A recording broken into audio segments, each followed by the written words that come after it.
Hey guys, Jack here. How you doing? Today I'm bringing you some Counter-Strike Global Offensive gameplay. So a lot of you folks have been asking to see this on the channel. I think a lot of you are sort of intrigued about it, inquisitive. I haven't really posted much CS before on here, only some little montages and things like that. But I thought, it's a good opportunity to help you guys out. As I've said in previous videos, if you can get good at Counter-Strike, then you can use a lot of those skills in many other first-person shooter games, such as Battlefield, such as COD. So this is a matchmaking game, and we're playing on the map Nuke. At the moment, we're in a 2v4 situation. I'm just holding the top ladder, and I can hear a guy running around below me. Sound is very important in this game. So I managed to get the kill on him. He doesn't even touch me. There's a guy peeking out at main. Drop him with a little spray. Like, you've got to be careful in this game. If you hold down fire, then your bullets are going everywhere. A good tactic is to shoot a few bullets, strafe, shoot a few bullets. Just keep it on burst fire mode. Basically, you don't want to go crazy with the trigger in Counter-Strike, because you just end up looking like a fool if you spray too much. Right, so with that round in the bag, that was the first gun round, by the way. We'd actually lost the pistol round and the 2 rounds after that. But as you may know, Counter-Strike is a money game. The more money you have, the more expensive and effective weapons you can buy. You can get grenades, armor, equipment, all sorts to help your team win the round. So it's important in terms of momentum as well. If you keep winning round after round, you get more money, you get in the enemy's heads, they have no money, and you're probably going to end up winning the game. So a new round, I'm back up at the top ladder. This is my favourite position for covering the A-bomb site. Guy there just tried to peek out and maybe get a kill. Unfortunately, I was better than him on that occasion, and like I said, employing that tactic of shooting a couple of bullets, strafe and shoot a couple of bullets. Flashbang off the side there, drop down. This guy is blind because I flashbanged. That's a good technique, I'll explain in a second. They're pushing out of the hut, this guy comes around, I dink him. My teammate says he's going to main. So I look over there and he just walks into the crosshair. That's a pretty easy kill. So you see the way that I sort of bounced the flashbang off the wall there rather than just throwing it into the bomb site. The reason for that is if it bounces, the enemy isn't going to have as much time to turn from it before it explodes. So the flashbangs are timed in Counter-Strike. You throw it and then a few seconds later it explodes. So if you've bounced it off a wall, then the enemy can't see it for as long, and they have less time to react to it, so they're probably going to get flashed. And in that occasion, the guy was flashed. I managed to drop down and take him out. So another round, and it looks like they're rushing the ramp. We've got a couple of kills there. I just like to go and back them up. One guy here. See, I was crouching there and spraying a little bit more, but when you crouch in the game, the recoil is compensated.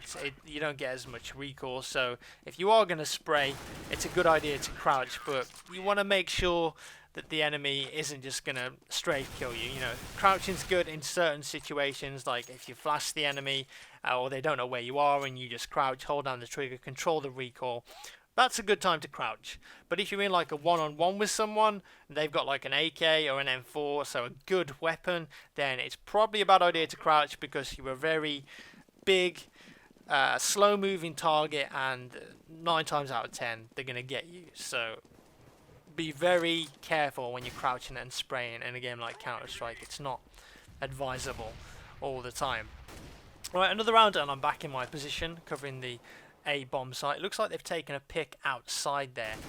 So I'm just going to have a little sneak peek, and I was a bit lucky there. I actually managed to headshot him through the wall. This game does have bullet penetration. You can shoot through things that look like you can shoot through. You can't shoot through solid brick walls, but if it's like a piece of metal, then you can do that.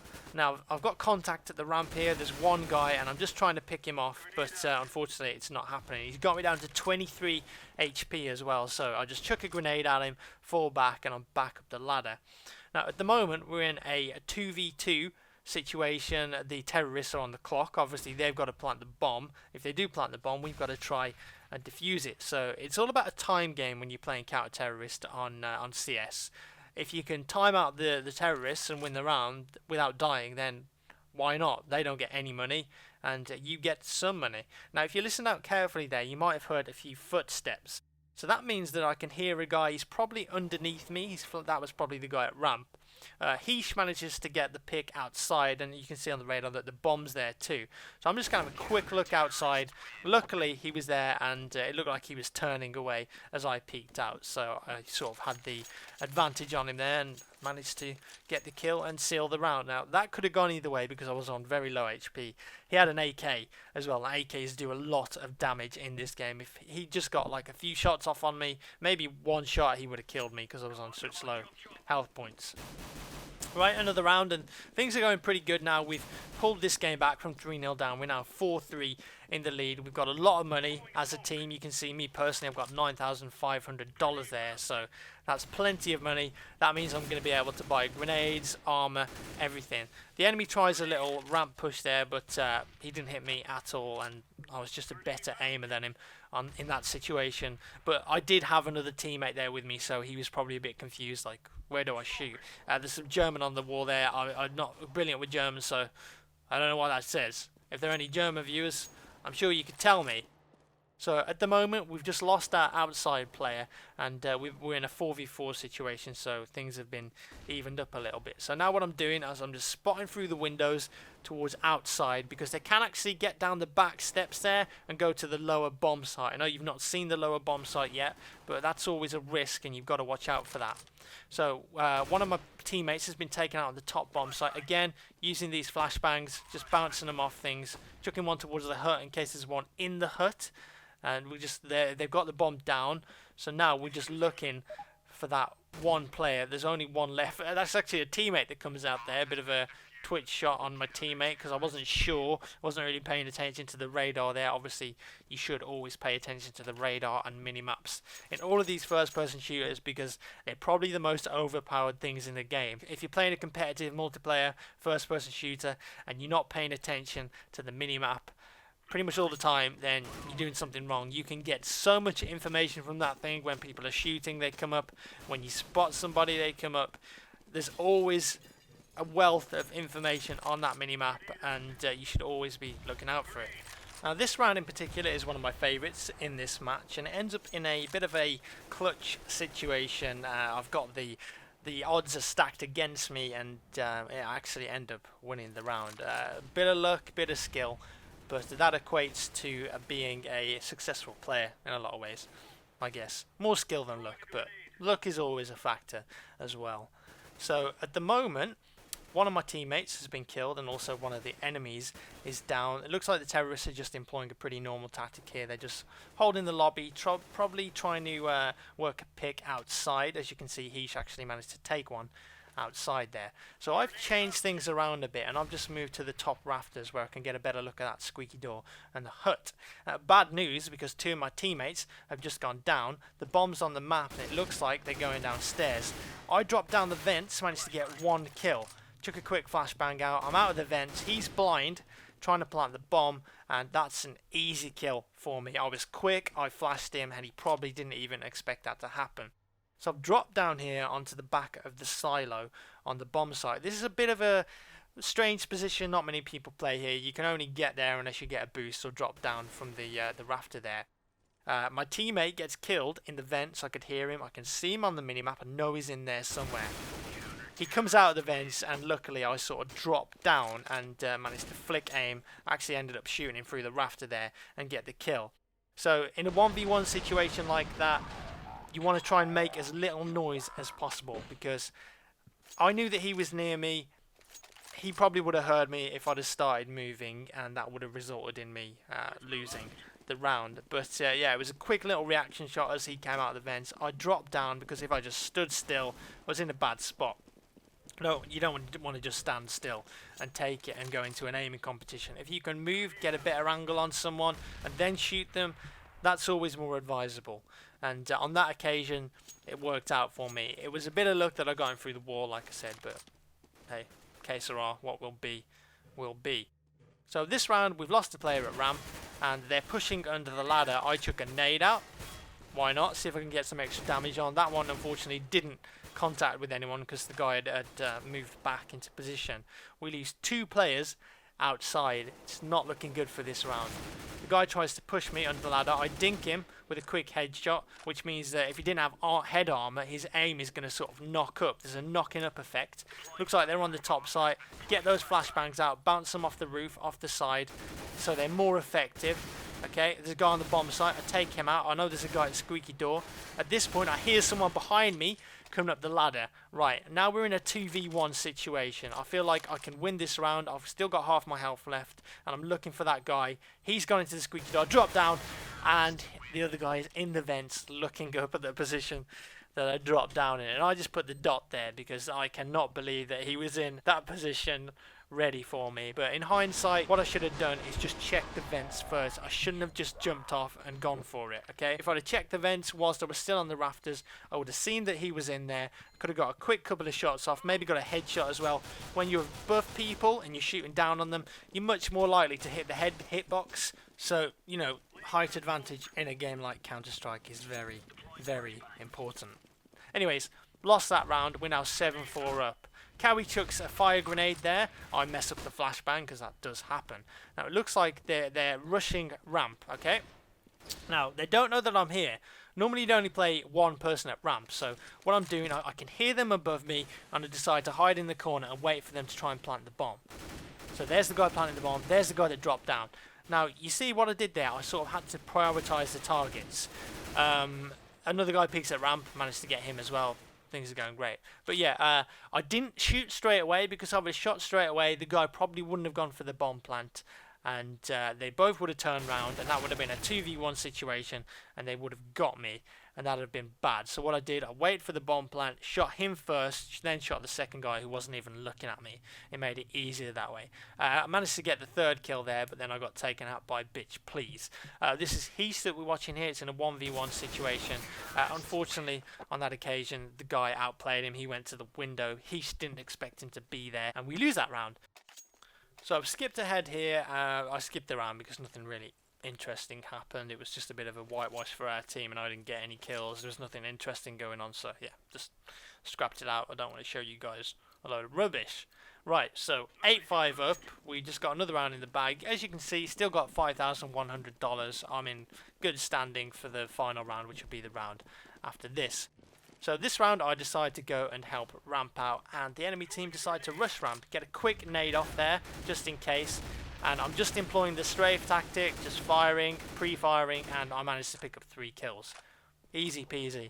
I didn't really see that there was anyone there initially, but they sort of ended up running into my bullets. All I was doing was strafing, pre-firing, strafing, pre-firing, and that guy's just camping ramp. I don't know what he was doing. He should have gone with the team.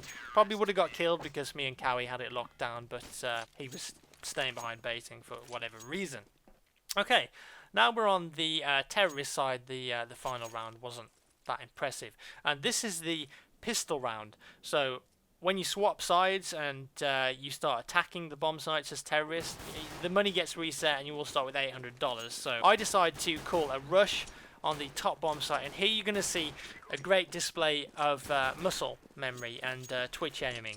So we're rushing the top bomb site, there's a guy on the floor, and then bam, I just flick straight away, you get the headshot on that second guy. Again, that is just pure muscle memory. I've used the same mouse and the same sensitivity for about 10 years. I've played Counter-Strike for a very long time, so in all these first-person shooter games that I play, I try and get the exact same sensitivity. So any muscle memory that I have is going to cross over to those games. So in Battlefield 3, I use the same sensitivity as I do in Counter-Strike. In Call of Duty, I use the same sensitivity as I do in Counter-Strike, and that way you're always consistent. Okay, you're not thinking, oh, well, my sensitivity is going to be different in this game. I'm going to have to practice. I'm going to have to warm up to get good at it. No. If you've got the same sensitivity in every single first-person shooter that you play, you don't have to worry about any of that stuff. The muscle memory will be there, and you're always going to have good aim. And then the rest of it just comes down to strategy and tactics and how good you are at that actual game and the other mechanics.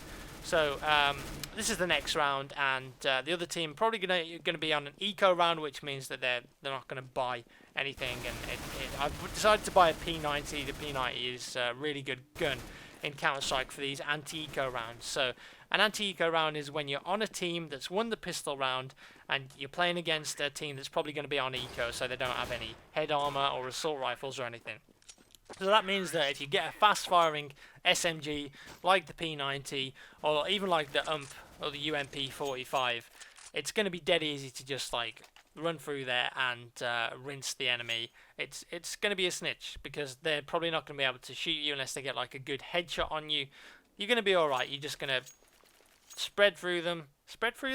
You're just going to tear through them like a knife through butter. It's going to be easy peasy. So again, this is probably another anti-eco round that they're not going to buy. They won't have enough money to buy armor and grenades. So we decide to rush ramp. Again, we go in as a 5, which means that if there's someone here with a pistol, they're going to have a bad time basically because they've probably only got 12 shots and we're just going to rip them up with the SMGs. So we rush downstairs as quick as possible. I'm just clearing out this window side, trying to cover the bomb while it's being planted, because when you plant the bomb in Counter-Strike, you can't use your weapons. It's not like in Battlefield when you plant an MCOM, you can just turn around and shoot. So at the moment, we just lost the player on ramp. I can see, I can hear them, I know they're there, they're on the minimap. So I'm just camping out this window. Now, instead of going full auto here, I do like a bit of tap firing. So, you know, like you do in Battlefield 3, you can sort of tap fire. It works out quite well in other games like Counter-Strike as well. Unfortunately, the last guy there rushed me and I ran out of ammo, so I just quickly switched to my Glock and I managed to finish him off. Now, the Glock in Counter-Strike Go is really good. In other Counter-Strike games like 1.6 and CSS, it was pretty bad and it always got beat by the USP or the Deagle. But in CSGO, the Glock is amazing. It's a great pistol. You don't have to stand still really to be accurate with it. You can strafe around everywhere and still pick up a few kills. So this is the match point of the game. This is the final round, and we know that they're going to be they're going to have guns and they're going to have bore.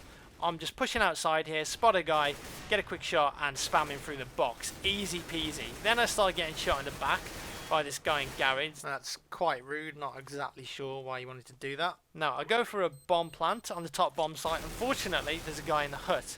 Now, what you're going to see here is a cheeky little smoke grenade. You can do this yourself. Jump down the vents, chuck the smoke off the right-hand side. It bounces off the railing, and as you're planting the bomb, it gives you some cover. So if you're ever in a 1v1 situation like that, or you're on your own in like a 1v3, no one's going to cover you while you plant the bomb and you haven't got much time, you can do that smoke grenade.